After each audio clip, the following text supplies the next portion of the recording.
en tant que femme, qu'est-ce que tu vas faire pour avoir une bonne descendance? Tu restes en bonne santé, tu prends soin de toi, tu fais en sorte d'aller à des endroits où il y a des gens qui sont riches, où il y a des gens qui sont beaux. Je comprends les meufs qu'elles veulent ça.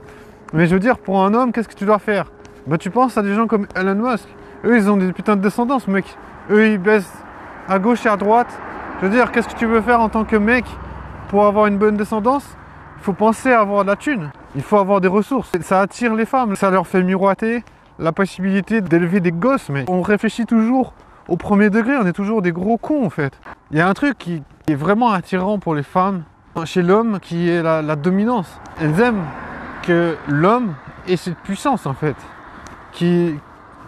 Enfin, cette force de la nature. C'est là qu'on voit aussi que le patriarcat, c'est pas complètement du pipeau, en fait. Parce que le sexe, ça imprègne quand même nos vies. Ça s'arrête pas, genre, quand on sort de la chambre à coucher. D'ailleurs, pour revenir à ce délire de daddy issues, des meufs qui cherchent un peu des gars qui ressemblent à leur père, bah, il y a qu'à voir aussi sous le lit. Il y a des meufs qui aiment bien appeler leur gars daddy. Finalement, nos comportements sont un petit peu teintés par cette dynamique.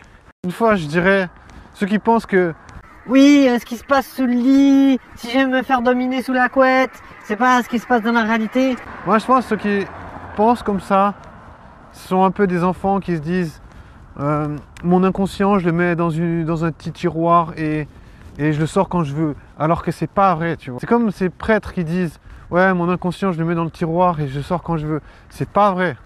Genre, pour moi, l'inconscient, c'est le mettre à bord. Tu as toujours quelque chose pour diriger ta personne. Ta conscience te permet quand même de choisir quels actes tu veux mettre en œuvre ou pas.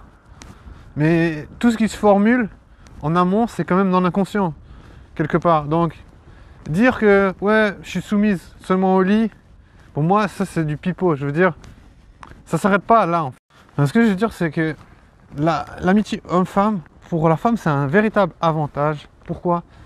Parce que la femme, elle, pour décider si elle veut un partenaire, elle a besoin en général de connaître. Elle a besoin de faire connaissance. Déjà là, tu vas te dire, pour une femme, passer du temps avec des hommes, c'est un avantage pour elle, pour évaluer des partenaires sexuels. Alors que pour un homme, il n'a pas besoin d'autant de temps. Genre, pour un homme, en un coup d'œil, genre, tu as déjà évalué si c'est une potentiel partenaire sexuel. Je veux dire, pour un homme, nous, on évalue les gènes, genre, à l'apparence. C'est suffisant. Tandis que pour une femme, c'est pas suffisant.